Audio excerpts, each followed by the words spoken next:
by now you probably smell the pizza, so we'll give you a presentation you enjoy. We're going to conclude with intelligent parking, which I guess the theme of this capstone is parking. I'm Sean Potter. I'm the project manager, and I'm a computer engineer. Nick Donasso, I'm an electrical engineer. He's the hardware lead. I'm Michael DeGroot. I'm an electrical engineer, and I was a part of the hardware team. I'm Michael Mattis. I was software lead and computer engineer. I'm Yulin Ye. I'm electrical engineering and hardware engineer. So a basic overview of what we got here. We're going to go over our project purpose, then we're going to go into the prototype. And we're going to break that down into the circuit design, the communication, and the applications that we developed.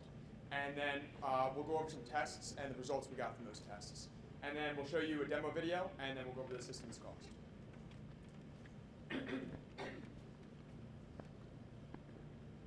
Okay, so the general goal of this project was to bring parking as a whole into the Internet of Things. We just wanted to make a better experience for both the users and the owners of parking lots. And in doing this, we saw a bunch of attempts at this, and we noticed some consistent problems with all these attempts. Those being that they're intrusive, they usually have a lot of construction or maintenance costs. A lot of them only provide information when you get to the lot, which is sometimes too late. They have limited management, so that's to say that the owners of the lot don't exactly have control of the systems in place of the lot, so if there are problems or if they want to make changes, they'd have to call and make appointments. And finally, not all of them worked in all situations, as in outdoors, inside, large, small. So we wanted to take all this into account when we were designing our system. So this is just a general hierarchy of our goals that we want to keep in mind when we were designing this. In orange are the four main pillars that we designed around. We wanted our system to be accurate. We wanted it to be easy to maintain. We wanted it to be durable, and we wanted it to be safe for the user. So this is the general system overview of the whole entire thing. We have the individual parking spots, which will be fitted with intelligent parking blocks. And these will regularly pulse out and find out whether there's a car in front of them or not. And this information will be sent to the Raspberry Pi, which is the overall controller. From there, it'll be sent through Wi-Fi to the database to be able to be used by the iOS, the Android, and the desktop applications. So here's our prototype. This is a picture, it's over there, but just so you can see, we have a solar panel that if we would actually make it be a 6-foot block. We made this smaller version so that we can carry it around and do our tests without a big device. And on the right, you can see the internal circuitry that we made. So the hardware that we used can be kind of broken down to two main categories. We have the power and the charging side, as well as the sensor communication side. For the power and charging, we used two rechargeable batteries, each rated at 5,000 milliamp hours. We had a single solar panel that was 23 by 19 centimeters large, and a single voltage regulator that would allow us to have a steady 5-volt output. The sensor communication, we used an HC SR04, which is an ultrasonic sensor that was able to tell us whether the car is actually in the spot or not. And to control that, we used an Arduino 101, which then would use the Zigbee Series 1 to communicate that information to our controllers. This is the schematic and design of our power charging system. On the right is the picture of what it looks like. On the left is the schematic diagram. And we can see the power input into pin 17 and 18 goes into the voltage regulator. And the output is pin 20 and 1, which is power the Arduino and the ultrasonic sensor. And we have pin 14 and 15 going into the rechargeable battery to charge our battery, and pin 16 is the battery sensor to sense the battery level to prevent overcharge. And one important function of this voltage regulator is once it senses the voltage is high, it would turns the thermal resistor in pin 5, turns the resistor to 0 to prevent overcharge go to the rechargeable battery. And next is our sensor design. We can see the powered out Vout coming from our charging circuit going into the Arduino circuit board and our ultrasonic sensor HSR04, and ultrasonic sensor is controlled by the Arduino with pin 7 and 8 to the trigger and echo port, and the Arduino is also controlling our Zigbee device to transmit information. So with respect to our controller, we decided to use a star topology, which means that there is a central node and there are end devices. And for the central node, we decided to choose a Raspberry Pi, and each Raspberry Pi will be assigned a unique PAN ID for each floor. And what this really means is that every Raspberry Pi will know which devices it needs to reach out to.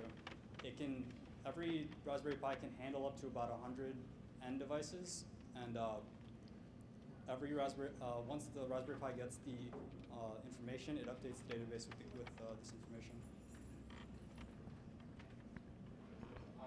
So hopefully these videos are right ways up. So we have two videos here. We have, and they both operate the same way. We made one for iOS and one for Android to get the maximum users, because those are the two market sharing applications. So first we have, you have to be a passenger to use this app. You don't want drivers to be driving around while using an application. But once you're in there, you can see the spot, the parking lots that are available. And then once you go in there, you can see what floors are available. And then see what spots are available. Now, the spots are either highlighted green for they're empty, or they're red for being filled. And our test lot is what we use to test our sensor device right here. Like I said before, the Android application has the exact same functionality. It's just laid out a little bit differently. Again, you have to be a passenger to use this app. If you click you're a driver, it'll tell you you must be a passenger. After proceeding as a passenger, you have the list of blocks for you to select, which will give you a map that you can even look to for directions. Afterwards, you're able to see all of the spots available from the drop-down list depending on what floor you're on. You can go back and select a different lot, and as you see here, the main difference between iOS and Android is that the Android app will not show you the spots that are filled.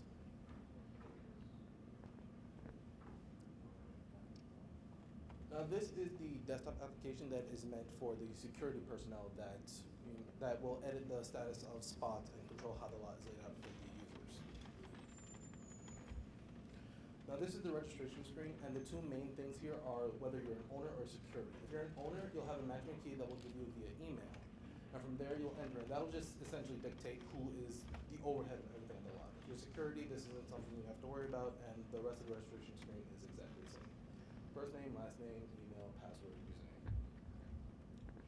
For this, we're just gonna cancel and go back to the login screen. Once you log in with your username and your password, you'll be welcome to a simple screen just saying welcome, who you are. That will show you the lots that you have available to you in the database, along with the floors and the spots. The table below shows the device ID, spot number, the date it was installed, the status of whether or not it is active, and whether or not the spot is currently filled. You can log in again to change your personal information. This is for security reasons, so that if someone comes to your computer while you're gone, they can't just change things for you. Everything is pre-filled from the database, save for password. You can just cancel if you don't want to change anything and go back. Now, the edit lot information is the main thing that this desktop app will allow you to do. Again, you still get the drop-down list of all the lots that you have available to you in the database, along with the floors. And here, you'll also have the ability to change the name of a floor. This essentially changes how it's laid out in the mobile application. If you remember from the Android app and the iOS app, one of the floors was not named floor 1, but instead it was labeled section A. This is in case that you want to have multiple controllers on the floor. You can also change the name of the lot overall, say for whatever reason, change organization, so on and so forth. The two tables at the very bottom dictate whether a spot is active or inactive. Inactive spots will not be available to users using the mobile app.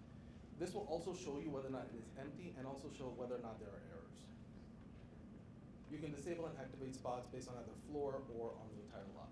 So if you want to shut down a floor for, say, 5 p.m., a simple click of a button, it's all shut down. All right, so the database layout. So for our system, we have two major components that we want to store information for. It was the actual parking spots information, so that contains the lots, the floors, and also the parking spots. And in that, the parking spots, you have a device ID, which is what device is in there. So if you have a parking spot, you can replace it with a different device over the course of a few years. And date of installation is the most recent time you updated the device, so you know how long that device has been operating there for. At the bottom, I just want to bring in these two fields of status for the parking spot. There's status, and then there's isFill. The status is what we were mentioning, how it can be active, inactive, or an error.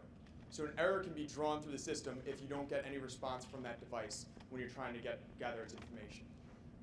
And then the isFill is Boolean value, whether it's empty or filled. The second part is the user and security information. This is where when you register to be an owner of a lot or a security personnel, all your information is stored in here, in the contact table, the address table, because multiple people could be working at the same address, and then the management key table links you to whether you're an owner of a lot. So once we say, okay, we're going to sell you our system, we'll give you a management key through email, and that will be in the management key database table. So once you actually sign up, then it'll be triggered as this is currently being used. So we know where people are using their management keys and who's got access to own lots. Also for the login info, we actually encrypted the password